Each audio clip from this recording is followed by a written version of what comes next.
Hello दोस्तों, कैसे हो आप सब। Welcome back to job university. मैं हूं प्रकाश। इस वीडियो में मैं आपको बताऊंगा एलआईसी में असिस्टेंट के पोस्ट में अप्लाई करने की एलिजिबिलिटी क्राइटेरिया क्या रहती है, एज लिमिट क्या रिक्वायर्ड है, एजुकेशनल क्वालिफिकेशन क्या रिक्वायर्ड है, सिलेक्शन का प्रोसेस क्या रहता है, एग्जाम पैटर्न कैसा होता है, सिलेबस क्या है और प्रीवियस ईयर में किस टाइप के क्वेश्चंस पूछे गए हैं। सारी चीज़ों के बारे में डिटेल में बात करेंगे। लेकिन वीडियो शुरू होने से पहले अगर आप चैनल पर नए हो तो चैनल को सब्सक्राइब कर लेना एंड बेल आइकन प्रेस करके ऑल सेलेक्ट कर लेना ताकि मेरी सारी वीडियोज़ की नोटिफिकेशन आपको टाइमली मिलती रहे। दोस्तों, एलआईसी असिस्टेंट के पोस्ट में ऑल इंडिया कैंडिडेट्स अप्लाई कर सकते हैं। मेल फीमेल दोनों ही अप्लाई करने के लिए एलिजिबल है। अप्लाई करने की एज लिमिट मिनिमम 18 ईयर्स है एंड मैक्सिमम 30 ईयर्स है। लेकिन अगर आप कैटेगरी में आते हो तो आपको एज में रिलैक्सेशन मिलेगा। एजुकेशनल क्वालिफिकेशन की बात करें तो अगर आपने बैचलर्स डिग्री किया हुआ है किसी भी डिसिप्लिन में, यानी कि अगर आपने ग्रेजुएशन किया हुआ है किसी भी स्ट्रीम में, तो आप यहाँ अप्लाई करने के लिए एलिजिबल हो। लेकिन अगर बात करूँ एक सर्विसमैन के लिए तो उनके लिए क्राइटेरिया थोड़ी डिफरेंट है। अगर आपने एटलीस्ट 10 ईयर्स की सर्विस की हुई है एंड एचएससी क्वालिफाई किया हुआ है तो आप अप्लाई करने के लिए एलिजिबल हो। अगर आपने 15 ईयर्स की सर्विस की हुई है एंड आपने मैट्रिक पास किया हुआ है तो आप यहाँ अप्लाई करने के लिए एलिजिबल हो। या फिर अगर आपने मैट्रिक नहीं किया हुआ है लेकिन आपने 15 ईयर्स की सर्विस की हुई है, इसके साथ साथ आपके पास एक स्पेशल सर्टिफिकेट है जो कि इंडियन आर्मी, इंडियन नेवी या इंडियन एयरफोर्स में मिलती है, तो वो अगर आपने किया हुआ है तो आप यहाँ अप्लाई करने के लिए एलिजिबल हो। सिलेक्शन प्रोसेस की बात करूँ तो टोटल 3 स्टेजेस में आपका सिलेक्शन होता है। सबसे पहले आपको प्रीलिम्स देना होता है। प्रीलिम्स क्लियर करने के बाद आपको मेंस के लिए कॉल किया जाता है। मेंस क्लियर करने के बाद आपको लैंग्वेज प्रोफिशिएंसी टेस्ट यानी कि एलपीटी के लिए कॉल किया जाता है। एग्जाम पैटर्न की बात करें तो फेज 1 प्रीलिम्स होगा, ऑब्जेक्टिव टाइप टेस्ट होता है, कंप्यूटर बेस्ड टेस्ट होगा यानी कि ऑनलाइन टेस्ट होगा। इंग्लिश या हिंदी लैंग्वेज, आप कोई लैंग्वेज सेलेक्ट कर सकते हो, उसकी आपको टेस्ट देनी है। 30 क्वेश्चंस पूछेंगे, मैक्सिमम मार्क्स 30 रहेगा एंड यहाँ पे एक मिनिमम मार्क्स आपको स्कोर करना होता है क्वालिफाई करने के लिए। SC, ST and PWD candidates के लिए मिनिमम मार्क्स 11 है आउट ऑफ 30 मार्क्स एंड बाकी अदर कैंडिडेट्स के लिए 12 मार्क्स है आउट ऑफ 30 मार्क्स एंड इसके लिए आपको 20 मिनट्स का टाइम मिलता है। न्यूमेरिकल एबिलिटी सेक्शन से टोटल 35 क्वेश्चन पूछेंगे, मैक्सिमम मार्क्स 35 रहेगा और इसमें मिनिमम मार्क्स रहता है 13 SC, ST and PWD candidates के लिए एंड बाकी कैंडिडेट्स के लिए 14 मार्क्स रहता है मिनिमम मार्क्स एंड इसके लिए भी आपको 20 मिनट्स का समय मिलता है।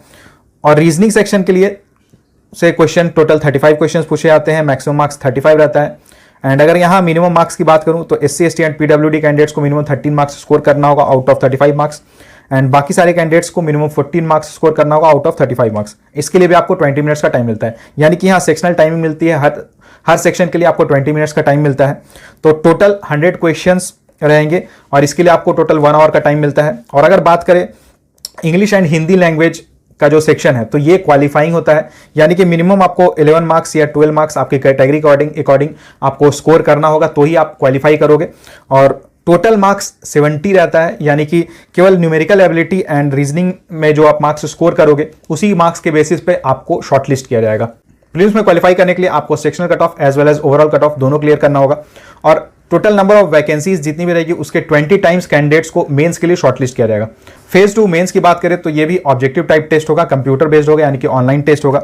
इसमें general and financial awareness, then general English, quant, reasoning ability and computer aptitude and Hindi language, इन सब सेक्शन से क्वेश्चंस पूछे जाएंगे, यानी कि general English and Hindi language दोनों ही सेक्शन से आपसे क्वेश्चंस पूछे जाएंगे। यहाँ कोई ऑप्शन नहीं है कि आप या इंग्लिश दे सकते हो या हिंदी दे सकते हो, ऐसा नहीं है। आपको दोनों ही लैंग्वेज पढ़ना होगा, दोनों ही की जो टेस्ट होगी वो आपको देना होगा। और अगर बात करूं नंबर ऑफ क्वेश्चंस की तो हर सेक्शन से 40 क्वेश्चंस पूछे जाएंगे, मैक्सिमम मार्क्स हर सेक्शन में 40 रहेगा एंड यहाँ भी मिनिमम मार्क्स की क्राइटेरिया रहती है, यानी कि आपको क्वालिफाई करने के लिए मिनिमम इतने मार्क्स को तो स्कोर करना होगा। तो हर सेक्शन में SC, ST and PWD candidates को मिनिमम 14 मार्क्स स्कोर करना होगा आउट ऑफ 40 मार्क्स एंड बाकी अदर कैंडिडेट्स को मिनिमम 16 मार्क्स स्कोर करना होगा out of 40 marks. Her section के लिए इंडिविजुअली आपको 30 मिनट्स का समय मिलेगा, सेक्शनल टाइमिंग रहेगी। तो यहाँ टोटल 200 क्वेश्चंस पूछे जाएंगे, मैक्सिमम मार्क्स 200 रहेगा एंड टोटल जो आपका पेपर होगा ये 2 आवर्स 30 मिनट्स का होगा। तो देखिए ये एग्जाम पैटर्न है part A and part B states के लिए। इसका मतलब ये होगा कि देखिए जो नोटिफिकेशन रिलीज होती है एलआईसी असिस्टेंट की सेम डे में रिलीज होती है, लेकिन हर स्टेट के लिए नोटिफिकेशन अलग अलग होती है और जो मेंस का पैटर्न रहता है ये हर स्टेट के लिए अलग रहेगा, क्योंकि जो नॉन हिंदी स्पीकिंग स्टेट्स है वहाँ पे हिंदी लैंग्वेज की टेस्ट नहीं ली जाती क्योंकि उसका कोई मतलब नहीं रहेगा। तो इसलिए वहाँ के लिए जो एग्जाम पैटर्न रहता है मेंस का वो थोड़ा डिफरेंट रहता है हिंदी स्पीकिंग स्टेट से। तो चलिए देखते हैं जो नॉन हिंदी स्पीकिंग स्टेट्स है वहाँ मेंस एग्जाम का पैटर्न क्या रहता है। तो मेंस एग्जाम में पार्ट सी स्टेट्स में अगर हम देखें, यानी कि नॉन हिंदी स्पीकिंग स्टेट्स में जनरल एंड फाइनेंशियल अवेयरनेस से टोटल 50 क्वेश्चंस पूछे जाते हैं, मैक्सिमम मार्क्स 50 रहेगा और यहाँ पे मिनिमम कट ऑफ 18 मार्क्स रहता है SC, ST and PWD candidates के लिए एंड बाकी अदर कैंडिडेट्स के लिए 20 मार्क्स रहता है और 35 मिनट्स का टाइम आपको मिलता है। देन जनरल इंग्लिश के लिए टोटल 40 क्वेश्चंस पूछे जाते हैं, 40 मार्क्स का टेस्ट होता है।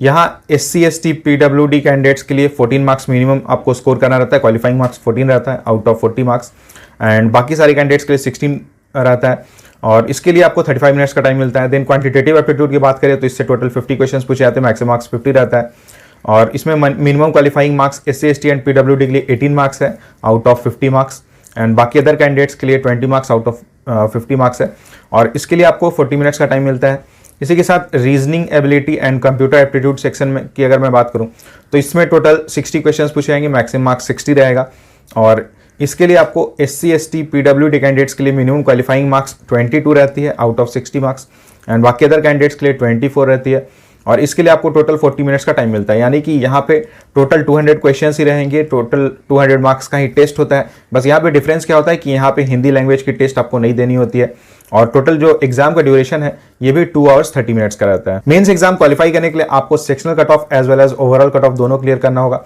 मेंस क्लियर करने के बाद आपको LPT यानी कि लैंग्वेज प्रोफिशिएंसी टेस्ट के लिए कॉल किया जाता है। Language proficiency test total 25 marks का होता है। अगर आप SC ST या PWD कैंडिडेट हो तो आपको मिनिमम 9 मार्क्स स्कोर करना होगा, 9 मार्क्स क्वालिफाइंग मार्क्स होता है, और बाकी अदर कैंडिडेट्स के लिए मिनिमम आपको 10 मार्क्स स्कोर करना होगा। 10 मार्क्स अगर आप स्कोर करते हो तो ही आप क्वालिफाई करोगे, तभी आपका प्रोसेस आगे होगा, अदरवाइज आपको रिजेक्ट किया जाएगा।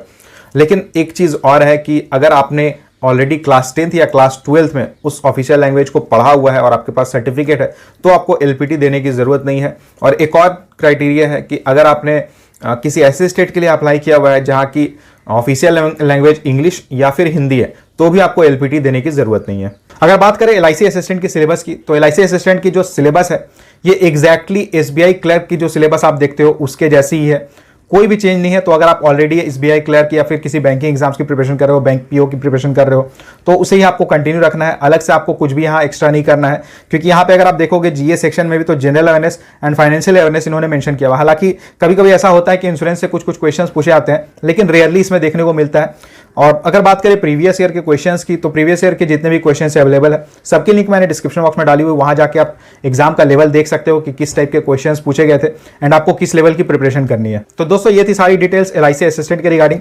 इससे जुड़ा अगर आपका कोई भी सवाल आता है तो आप मुझे कमेंट करके पूछ सकते हो। वीडियो को लाइक जरूर करना, आपके जो भी फ्रेंड्स LIC एग्जाम्स को टारगेट कर रहे हैं उनके साथ इस वीडियो को शेयर कर देना। चैनल पर नए हो तो चैनल को सब्सक्राइब जरूर कर लेना, एंड अगर आपकी कोई भी क्वेरी रहती है तो आप मुझे कमेंट करके पूछ सकते हो। Thank you.